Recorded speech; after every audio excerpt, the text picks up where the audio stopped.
दोस्तों नमस्कार। मैं हाजिर हूँ। आपके जो भी प्रश्न है, योग, नेचुरोपैथी, मेडिटेशन, आपका कोई रोग है उससे संबंधित जो भी आपने कोई आपका प्रश्न है, कोई जिज्ञासा है, वो आप टाइप करना शुरू करें।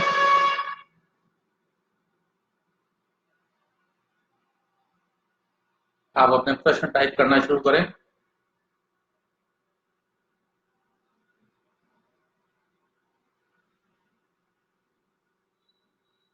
एक प्रश्न आया है, मेट्रोपॉलिटन्स में सीनियर सिटीजन्स को पॉल्यूशन की वजह से आजकल अस्थमा, दमा, ये दिक्कत काफी देखी जा रही है, तो इसके बारे में अपने विचार। देखिए, ऐसा है कि कोई भी बीमारी है, चाहे वो दमा है, चाहे कोई भी बीमारी है, एक दिन की, 2 दिन की, 2-4 महीने की, 2-4 साल की बीमारी नहीं। कोई भी बीमारी है,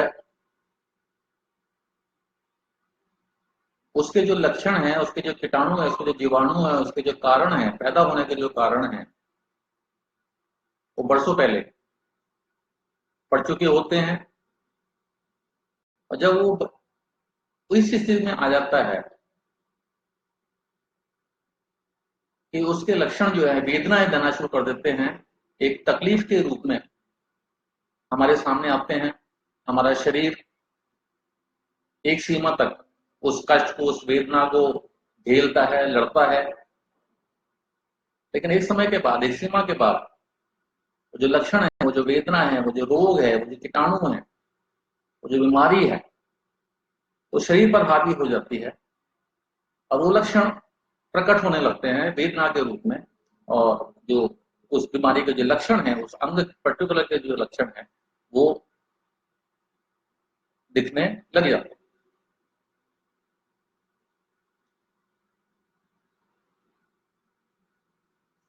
योग नेचुरोपैथी में ही सभी रोगों का इलाज है। उसमें अस्थमा भी है।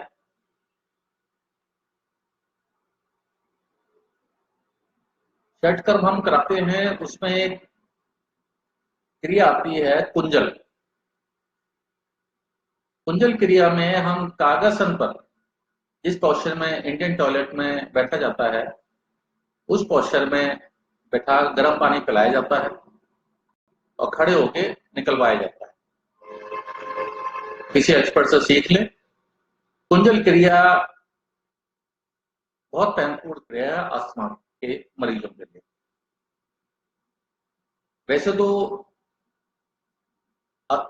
कुंजल क्रिया अगर बचपन से की जाए, 10 वर्ष की उम्र के बाद से ही सभी बच्चों को कराई जाए, सभी को तो कराई जाए, तो 90% जो बीमारियां हैं, उनका जो कारण है, उनका निवारण हम कर सकते हैं। लेकिन अब बीमारी हो गई है, अस्थमा हो गया है, और मेट्रोपॉलिटन्स में पॉल्यूशन की वजह से, और आजकल जितनी भी बीमारियां हो रही हैं, वो सब पॉल्यूशन की वजह से हो रही हैं। जल प्रदूषण हो गया है इसलिए हो रही है, वायु प्रदूषित हो गई है इसलिए हो गया है, एटमोस्फेयर खराब हो गया है इसलिए हो गया है, भीड़ ज्यादा हो गई है, इसकी वजह से आजकल जो मैक्सिमम स्ट्रेस बहुत हो गया है। तो महत्वपूर्ण आजकल जितनी बीमारियां हो रही हैं, स्ट्रेस की वजह से हो रही हैं, पॉल्यूशन की वजह से हो रही हैं, भीड़ भाड़ की वजह से हो रही है। तो कुंजल बहुत महत्वपूर्ण है अस्थमा में। अस्थमा के साथ अगर एलर्जी भी है, और इसकी जो शुरुआत होती है वो होती है सर्दी जुकाम खांसी से, तो उसके लिए 10 वर्ष की उम्र के बाद हम प्राकृतिक चिकित्सक योगी प्रेस्क्राइब करते हैं कि जलनेती, कुंजल और पेट की सफाई, ये 3 चीजें बहुत महत्वपूर्ण होती हैं सभी बीमारियों से लड़ने के लिए, सभी बीमारियों में बहुत ही महत्वपूर्ण होती हैं। अस्थमा में भी कुंजल सबसे ज्यादा महत्वपूर्ण है। हफ्ते में एक बार पेट साफ करना बहुत जरूरी है। जल नीति का अभ्यास बहुत जरूरी है। और थोड़ा सा खान पान का अपना ध्यान रखना जरूरी है। पॉल्यूशन आप कम नहीं कर सकते, भीड़ भाड़ आप कम नहीं कर सकते। जो आधुनिक जीवन शैली है, मेट्रोपॉलिटन की सिटी की जो जीवन शैली है, आप उसको नहीं बदल सकते, लेकिन अपनी जीवन शैली को आप थोड़ा सा बदल लें। अपने लिए 1 घंटा निकालें, जल नीति, कुंजल, पेट साफ करें, थोड़ा सा अभ्यास करें, प्राणायाम करें, अनुलोम विलोम करें, कुछ आसन कर लें, जैसे भुजंगासन, सर्वांगासन, गोमुखासन, मत्स्यासन, सुप्त वज्रासन। हाँ जी, आप जितने भी आशु, मोर्गो, आचार्य, आप जितने लोग भी, आप सबका स्वागत है, जितने लोग भी सब आए हैं, आप अपना प्रश्न पूछना शुरू करें, टाइप करना शुरू करें।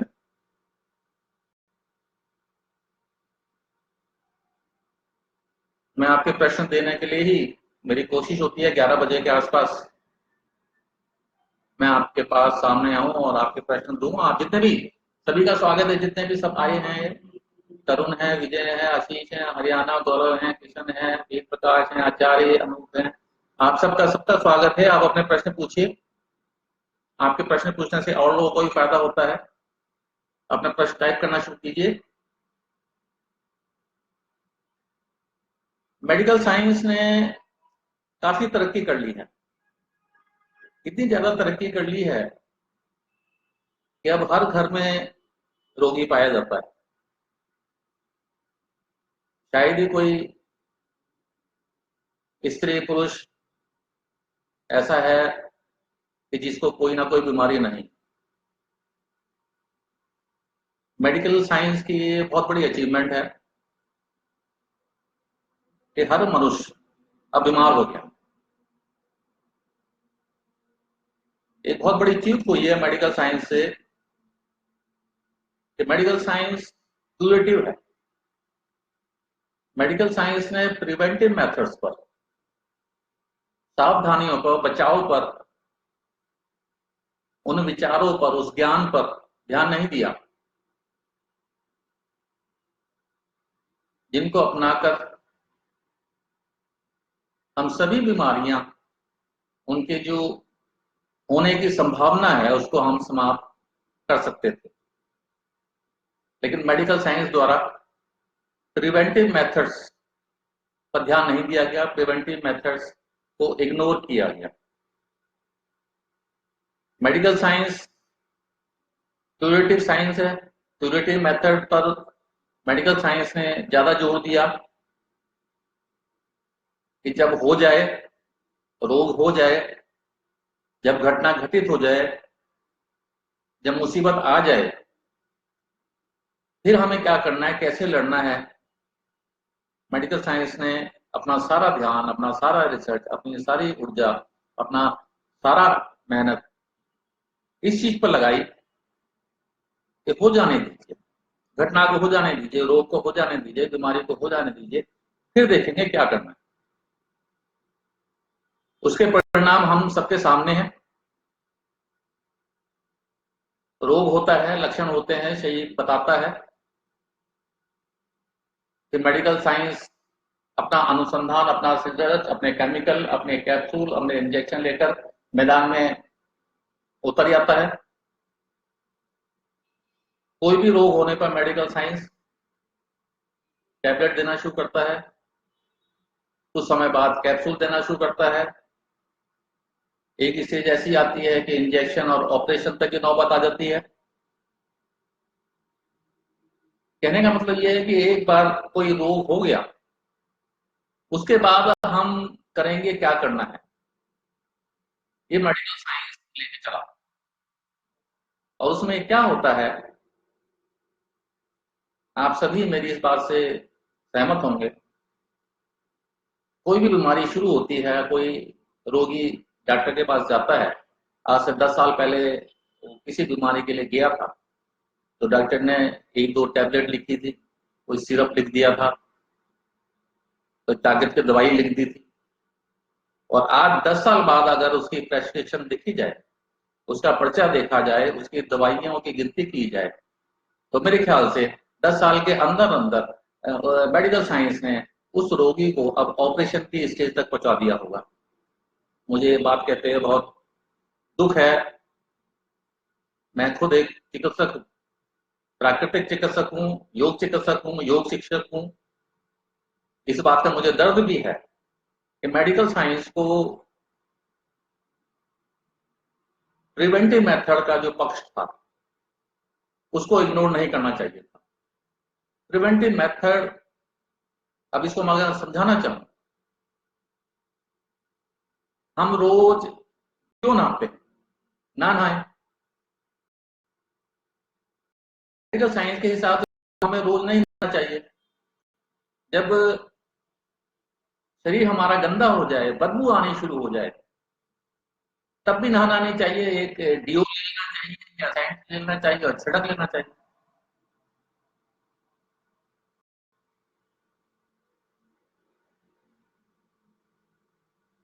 मेडिकल साइंस ने भी आज तक यही किया है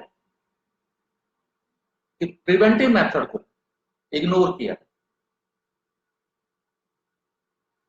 मेडिकल साइंस ने सोचा नहाने की क्या जरूरत है, रोज नहाने की क्या जरूरत है, रोज ब्रश करने की क्या जरूरत है। जब पारिया हो जाएगा फिर सोचेंगे, कोई लक्षण हो जाएगा, मुंह में से बदबू आनी शुरू हो जाएगी, मुंह में स्वेलिंग हो जाएगी, मुंह में कोई दिक्कत हो जाएगी, मुंह हमारा जो मुंह जो एक अंग है शरीर का, जब वो लक्षण बताने शुरू करेगा कि भाई मुंह से अब बदबू आनी शुरू हो जाएगी, लक्षण आने शुरू हो जाएंगे, स्वेलिंग आ जाएगी, उसके बाद हम सोचेंगे कि हमने क्या करना है।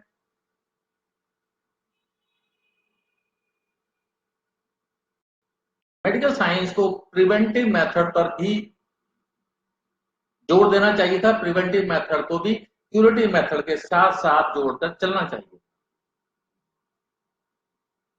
मैं जो कह रहा हूं आप लोग समझ रहे होंगे मैं किधर इशारा करना चाह रहा हूं।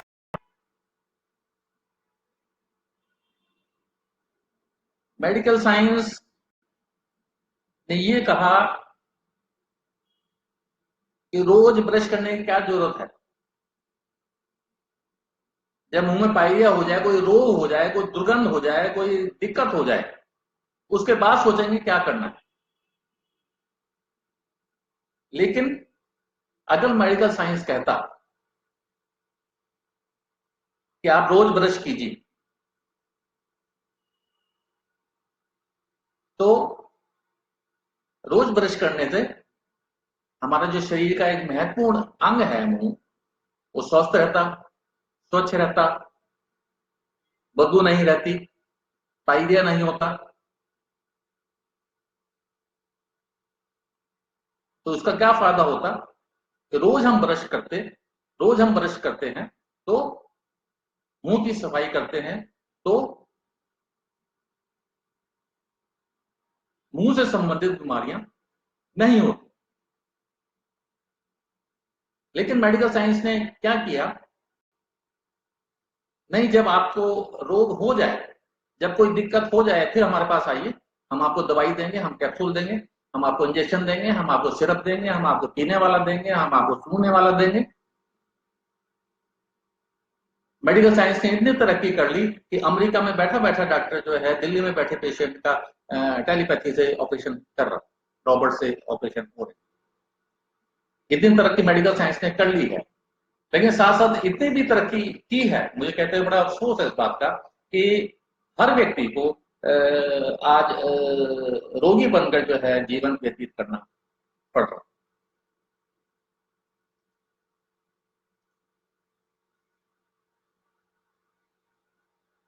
संयमित जीवन शैली, अनुशासित जीवन शैली, प्राकृतिक जीवन शैली, जो कि योग प्राकृतिक चिकित्सा ने सदियों पहले से हमारे ऋषि मुनियों ने, हमारे मनीषियों ने, हमारे योग प्राकृतिक चिकित्सक के लोगों ने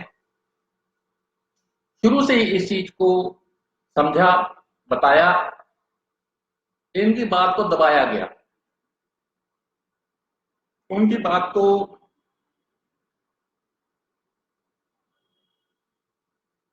उतने साधन उपलब्ध नहीं हुए, उतनी पब्लिसिटी उपलब्ध नहीं हुई जितनी की होनी चाहिए। मेडिकल साइंस के साथ जितने भी लोग जुड़े हुए थे, उन्होंने क्यूरेटिव मेथड पर ज्यादा ध्यान दिया, प्रिवेंटिव मेथड को इग्नोर। और प्रिवेंटिव मेथड को इग्नोर करने की वजह से आज घर घर में सब बीमार हैं, डॉक्टर पर लाइन लगी है, हॉस्पिटल्स में जाओ तो ऐसा लगता है मेला लगा है, बेड नहीं है, जगह नहीं है। तो अब समय की मांग है कि मेडिकल साइंस को क्यूरेटिव मेथड के साथ साथ प्रिवेंटिव मेथड को ध्यान देना होगा और साथ जोड़ना होगा। क्यूरेटिव मेथड और प्रिवेंटिव मेथड दोनों को साथ साथ चलना होगा। मेडिकल साइंस को, योग को, नेचुरोपैथी को, एक्यूप्रेशर को, ड्रग थेरेपीज को, आयुर्वेदा को, सभी को इकट्ठा चलना होगा।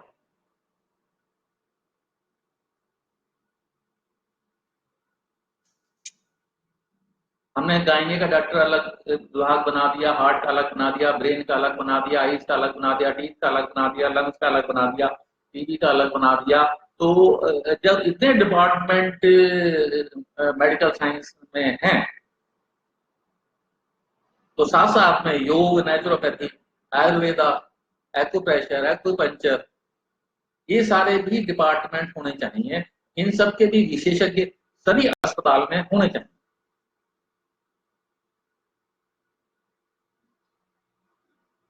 कोई भी रोग हो जाता है तो उसको भेजा जाता है कि आप फलां डिपार्टमेंट में चले जाइए, फलां चिकित्सक से सलाह मशवरा लीजिए।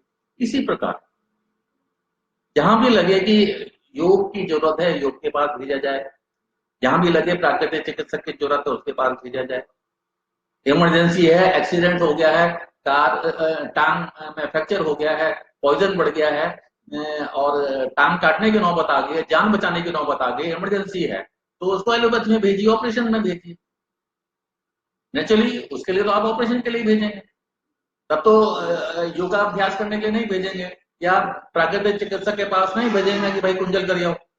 तब तो नेचुरली जब एक्सीडेंट हुआ है, टांग में पॉइजन हो गया है और जान बचानी है ताकि पॉइजन और सभी अंगों में ना फैले, तो तब तो पेशेंट को ऑपरेशन थिएटर में भेजना ही होगा, एलोपैथी का सहारा लेना ही होगा। लेकिन जहां जिसकी जरूरत है वहां उसका उपयोग होना चाहिए, सहयोग लिया जाना चाहिए। Preventive method, prevention is better than cure. Prevention पर अगर हम ध्यान देंगे, जैसे हम रोज मुंह साफ करते हैं, रोज स्नान करते हैं, इसलिए करते हैं कि ताकि मुंह हमारा साफ रहे, शरीर हमारा साफ रहे, बदबू ना आए, बदबू उत्पन्न ना हो। बदबू उत्पन्न होने की स्थिति को खत्म करने के लिए हम रोज ब्रश कर रहे हैं और नहा रहे हैं। तो योग प्राकृतिक चिकित्सा भी क्या करती है, यही करती है कि कोई भी रोग शरीर में प्रवेश ना करे, वो सभी उपाय हम करें जिससे कोई भी रोग का लक्षण, कोई भी जीवाणु, कीटाणु, रोग की अवस्था, रोग कोई भी बीमारी शरीर में प्रवेश ही ना करे, शरीर में अपना घर ही ना करे। ये सब प्रिवेंटिव मेथड, योग, नेचुरोपैथी प्रिवेंटिव मेथड और क्यूरेटिव मेथड दोनों को लेकर चलते। प्रिवेंटिव मेथड में ये बताया जाता है कि आप छोटी उम्र से ही योगाभ्यास कीजिए, व्यायाम कीजिए, जल नीति कीजिए, कुंजल कीजिए, पेट साफ कीजिए, भोजन अपना ठीक रखिए, आहार विहार विचार अपने ठीक रखिए, प्राकृतिक जीवन शैली दीजिए, अनुशासन में रहिए, संयम जीवन शैली को अपनाइए। ये प्रिवेंटिव मेथड है सर। और जब रोग हो गया है, शरीर 5 तत्वों से बना है, 5 तत्वों से मिट्टी, पानी, धूप, हवा, आकाश, सिर्फ मिट्टी से, सिर्फ पानी से, सिर्फ धूप से, सिंपल तरीकों से और सर्वसुलभ, गरीब से गरीब आदमी भी योग और प्राकृतिक चिकित्सा का खर्चा उठा सकता है और स्वस्थ अपने को स्वस्थ रख सकता है। होना तो ये चाहिए, योग प्राकृतिक चिकित्सा को सर्वप्रथम, सबसे पहले स्थान पर रखा जाना चाहिए, क्योंकि योग प्राकृतिक चिकित्सा ये सिखाता है कि भाई हम रोगी ना हो उसका क्या तरीका। अब वो तरीका अगर सारे अपनाएंगे, सारे सीख लेंगे कि हमने रोगी नहीं होना है, हमने रोज नहाना है, हमने रोज ब्रश करना है, ताकि हमारा शरीर साफ रहे, मुंह साफ रहे और गंदगी पैदा ना हो, बदबू पैदा ना हो। और अगर किसी वजह से, गलत खान पान की वजह से, किसी भी वजह से अगर बदबू या कोई रोग मुंह में पैदा होता भी है, तो हम उसको आयुर्वेदिक तरीके से क्योर कर लें। नमक में नमक को ही रगड़ लें, सरसों के तेल में नमक मिलाकर उसी को रगड़ लें, दतून कर लें। अब जितने भी नए ये पेस्ट हैं, कहने लगे हैं ये नेचुरल है, इसमें नमक है, तो ये बातें तो पहले भी पता थी, हजारों साल पहले पता थी, हजारों साल पहले बताई गई थी। ये इन चीज पर पहले क्यों नहीं ध्यान दिया गया? प्रिवेंटिव मेथड तो हजारों साल से अवेलेबल है। ऐसा तो है नहीं कि आज जो कुछ मैं बोल रहा हूँ ये मेरे विचार तो है नहीं, मेरी बातें तो है नहीं। ये सारी बातें मनीषियों की, ऋषि मुनियों की हजारों साल पुरानी बातें हैं जो वो कह रहे थे, और ये सारी चीजें ज्ञान अवेलेबल था, पहले भी अवेलेबल। कि आप अपने को मुंह को रोज साफ कीजिए, पानी से साफ कीजिए, कुल्ला कीजिए, दतून कीजिए, नमक रगड़ लीजिए और नेचुरल तरीके से अपने शरीर की सफाई कीजिए, नेचुरल तरीके से अपने मुंह को साफ कर लीजिए, आपके मुंह भी साफ रहेंगे, दांत भी साफ रहेंगे, बदबू भी नहीं आएगी और कोई रोग भी उत्पन्न नहीं होगा। प्रिवेंटिव मेथड, प्रिवेंटिव मेथड के साथ क्यूरेटिव भी था। अगर किसी वजह से आपके खान पान की वजह से आपने ऐसा भोजन ऐसा गलत कर दिया या कोई चीज ऐसी गलत खा ली जिसकी वजह से आपको मुंह में कुछ ऐसा हो गया, तो आप उसको तत्म कीजिए। आप नमक रगड़ लीजिए तो उससे साफ हो जाता है। आप अमरूद के पत्ते उबाल के कुल्ला कर लीजिए, उससे दांत का दर्द ठीक हो जाता है। जामुन के पत्ते चबा लीजिए, आपके मुंह की दुर्गंध दूर हो जाती है, आपका दम पेन का काम करता है। तो ये सारी चीजें हजारों साल पुरानी विद्या है, थी, प्रिवेंटिव मेथड सभी को अवेलेबल था, लेकिन इसको अपनाया नहीं गया। क्यों नहीं अपनाया गया, ये समझ से परे है। या तो कुछ लोग अपना आधिपत्य चाहते थे मेडिकल साइंस पर, और वो चाहते थे कि उन्हीं की मोनोपोली रहे, लेकिन उनको शायद ये नहीं पता था कि एक वक्त ऐसा भी आएगा कि हर घर में हर मनुष्य बीमार हो जाएगा। मुझे लगता है कि अगर उनको इस बात का थोड़ा सा भी भनक होती कि भाई हम जिस रास्ते पर जा रहे हैं आने वाले समय में सब रोगी हो जाएंगे, कोई भी रोग से मुक्त नहीं होगा, तो हो सकता था कि वो मेडिकल साइंस क्यूरेटिव मेथड के साथ साथ प्रिवेंटिव मेथड को भी साथ लेकर चलती। अब भी समय है, बहुत जल्दी। अब तो बिल्कुल देर नहीं करनी चाहिए। अब जो हालात हैं, बहुत जल्दी, तुरंत योग, प्राकृतिक चिकित्सा, आयुर्वेद, ड्रगलेस थेरेपी, इसको मर्ज कर देना चाहिए। सभी डॉक्टर्स को, सभी को एक जगह बैठा देना चाहिए। जिसकी जहां जरूरत है उससे सेवाएं उसकी लेनी चाहिए, उसका ज्ञान लेना चाहिए। और 10 साल के बाद सभी बच्चों को, सभी को, इसके जो भी बच्चे हैं 10 साल की उम्र के पश्चात, सभी को कुंजल कराया जाना चाहिए, जल नीति कराई जानी चाहिए, एनिमा प्रक्षालन कराया जाना चाहिए, षट कर्म कराए जाने चाहिए, प्राकृतिक चिकित्सा के बारे में बताया जाना चाहिए, प्राकृतिक जीवन शैली कैसे अपनानी है वो बतानी चाहिए।